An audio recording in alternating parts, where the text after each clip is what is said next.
プラトンが語る恋愛の起源。皆さん、恋愛がどのように始まったか、その起源について考えたことはありますか？プラトンは、シンポジウムで恋愛の起源を神話を通じて説明しています。プラトンによると、初めの人間は球形で、4本の腕と足、そして1つの頭に2つの顔を持っていました。しかし、その力強さが神々を脅かしたため、ゼウスが雷で彼らを2つに割り、恋愛はその失われた半分を求める行為として始まったのです。この神話は、私たちがなぜ他人と深い結びつきを求めるのかを象徴的に説明しています。私たちは本能的に自分の欠けている部分を補う存在を求めており、それが恋愛における強い引力の源です。君たちが感じる恋愛の感情は、かつて一つだったものが再び完全な形を求める自然な動きなのだ。プラトンはこのようにして、恋愛がただの感情ではなく、魂の本質的な動きであると位置づけています。動画の途中ですが、チャンネル登録、評価をいただけましたら嬉しいです。魂の親和性と愛の引力、恋愛は単に感情的な反応以上のものです。プラトンは、これを魂の親和性と関連づけて説明しています。同じ価値観や思考を共有する人々に惹かれるのは、この魂の親和性によるものです。魂が本能的に、その真実の相手を求めるというプラトンの考えは、異なる魂が、互いに調和するときに、最も強い愛が生まれるという哲学に基づいています。これは、類似の価値観、理想、目標を共有する人々が、互いに惹かれ合う理由を説明しています。例えば、同じ趣味や興味を持つ人々が集まるクラブや、オンラインコミュニティでの出会いが、しばしば深い絆に発展するのは、この魂の親和性が働いているからです。共感や理解が深まることで、愛の感情は、より強固なものになります。お互いの魂が調和するとき、そこに真の愛が生まれる。それは単なる感情ではなく、魂の深い結びつきなのだ。プラトンは、愛の引力を、単純な感情的な魅力を超えた魂のレベルでの相互作用と捉えています。二つの愛、肉体的愛と精神的愛。プラトンは恋愛を二つのカテゴリーに分けて考えます。肉体的愛と精神的愛。この二つの愛は、人間の経験を豊かにするが、彼は、精神的愛の方が、より価値があると強調しています。肉体的愛は、一時的な欲望や感情に基づくもので、時として不安定です。一方、精神的愛は、相手の精神や魂に基づいており、これは時間が経てば経つほど強く深まるものです。例えば、一緒に時間を過ごすことで、お互いの内面や価値観を理解し、共有することから生まれる愛情は、単に外見に惹かれる愛情よりも持続的です。このような関係は、相手を深く理解し、尊重することから始まります。真の愛は、肉体を超えた場所に存在する。それは魂を通じて相手を理解し、深く結びつくことで成り立つものだ。プラトンは、この精神的愛を究極の愛とみなし、これが人々の魂の成長にとって最も重要であるとしています。精神的愛の重要性。皆さん、恋愛における精神的なつながりの重要性についてどう思いますか？プラトンは、精神的愛が魂の進化と成長に不可欠であると考えています。精神的愛は、表面的な魅力や一時的な情熱を超えた深い理解と尊重に基づいています。この愛は、個人の内面的な価値や美を認識し、それに応じて関係を深めることを可能にします。例えば、共通の興味や目標を共有することで、関係が深まるカップルは、単なる外見の魅力だけではなく、相手の考えや感情に価値を見出しています。このような関係は時間が経てば、経つほどに強固なものとなり、お互いの魂の成長を促進します。真の愛は魂のレベルでの結びつきから生まれる。それは単なる感情ではなく、深い精神的な理解と尊重に基づいている。プラトンにとって、精神的愛は人間関係の最も高い形態であり、それによって魂は真の充実を得るのです。恋愛を通じた魂の浄化。恋愛は単なる感情的な経験以上のもの、魂の浄化の過程としても機能します。プラトンは恋愛が魂をより高い理想に向かわせる手段であると説明しています。恋愛においては、人は自己を超えて相手の幸福を願うようになります。これによって、自己中心的な欲望から離れ、より高い道徳的価値を追求するようになります。この過程で、魂はより純粋で、自己を超越した状態へと進化します。例えば、恋人のために自分の欠点を改善しようと努力する人は、その過程で自己改善の旅を経験します。このように、恋愛は自己の限界を超えて成長する機会を提供し、魂を浄化する効果を持ちます。恋愛は私たちを自己超越へと導く。それは魂の浄化と進化の過程であり、最終的にはより高い自己へと成長させる。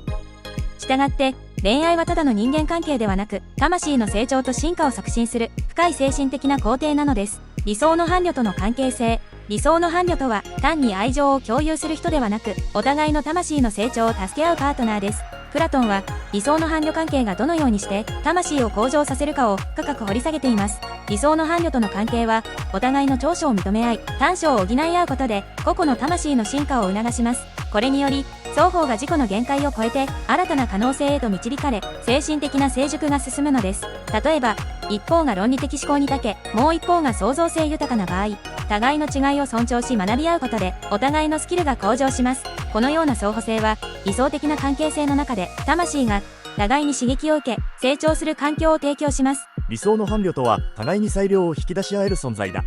このような関係性こそが、真の愛の力を通じて魂を高める。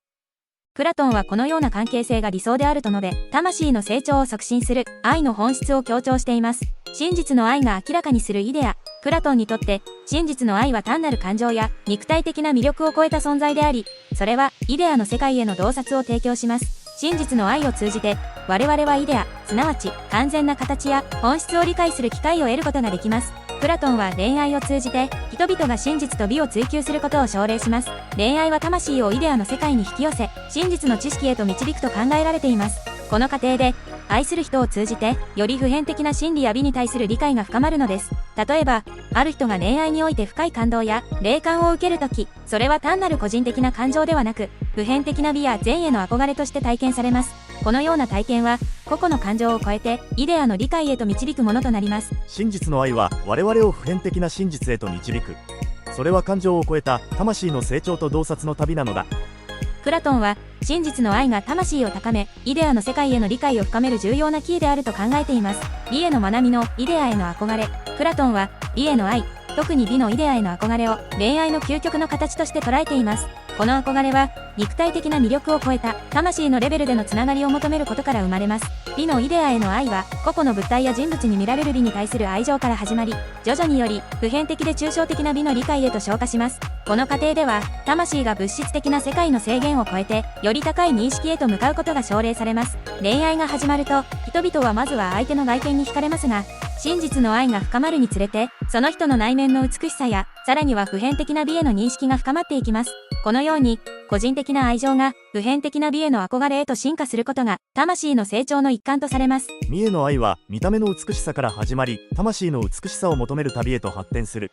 この旅は我々をイデアの世界へと導く。プラトンは、美への愛が人間の魂を精神的な完全性へと導く道であると説いています。恋愛と哲学的探求の関連性。プラトンにとって恋愛は哲学的探求の一形態です。恋愛を通じて我々は生の意味や宇宙の法則についての理解を深めることができます。このように恋愛は哲学的な施策を促進し、真理への探求を加速します。恋愛経験は自我を超えたところにある大きな真実を見つめる機会を提供します。これにより、恋愛はただの感情的な体験ではなく、哲学的な探求へと昇華されます。愛することによって、我々は自己の限界を超えて、普遍的な問題について考えるようになるのです。深い愛情関係にある人々はしばしば、相手との関係を通じて、人生の意味や目的について考えるようになります。この探求は、哲学的な問いの形をとり、より深い自己理解と、普遍的な真理の探求へとつながります。恋愛は哲学的な探求の一部だ。我々が愛するとき、真実を探求する旅が始まる。プラトンは恋愛を通じて得られる洞察が哲学的な理解と深く結びついていると考え、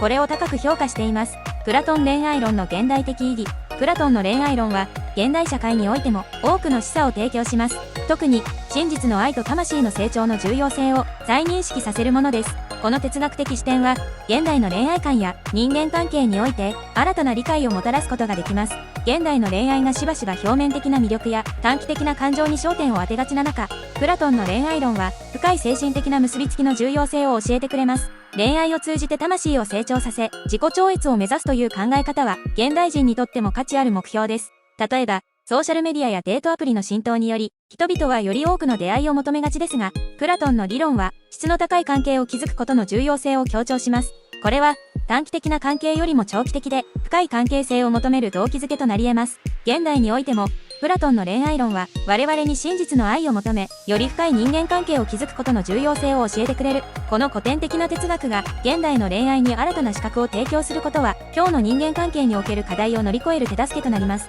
恋愛関係における健全なバランス。恋愛関係において健全なバランスを保つことは、双方の魂の健康と成長に不可欠です。プラトンは、個々の自立と相互依存の間のバランスが恋愛の成功において重要であると認識していました。健全な関係は依存ではなく、お互いの魂が自立しつつも互いを高め合う形で存在します。このようなバランスは両者が個人としても成長を続けることを可能にし、関係の持続性を保証します。例えば、一方がもう一方に過度に依存する関係ではなく、お互いに自己実現を目指しつつ、支え合う関係が理想的です。このバランスが取れた関係は、精神的な充足感と安定した愛情をもたらします。恋愛は2人の魂が互いに成長し合う場であるべきだ。この成長はお互いの自立を気にしている。このようにバランスの取れたアプローチは、プラトンの恋愛論が教える持続可能な関係の建設において、中心的な役割を果たします。魂の成長を促す関係性の構築。恋愛関係は単なる情緒的な満足を超え、魂の成長を促進するための重要な手段です。プラトンは愛情関係が個人の魂の進化にどのように貢献するかを深く掘り下げています。魂の成長を促す関係性は、お互いの長所を認識し、短所を受け入れることから始まります。また、互いに挑戦し、新たな視点を提供することで、個人の内面的な探求と自己超越を促します。例えば、相手の趣味や興味を理解し、共有することで、新たな世界観を開拓することができます。また、お互いに新しい挑戦をすることで、魂の成長が促され、関係がさらに深まることになります。恋愛は魂の成長の旅である。お互いを理解し、支え合いながら一緒に成長していく、これが真の愛の姿だ。プラトンの理論に従えば、恋愛は個人を超えた成長の場となり、最終的にはお互いの魂の進化に寄与します。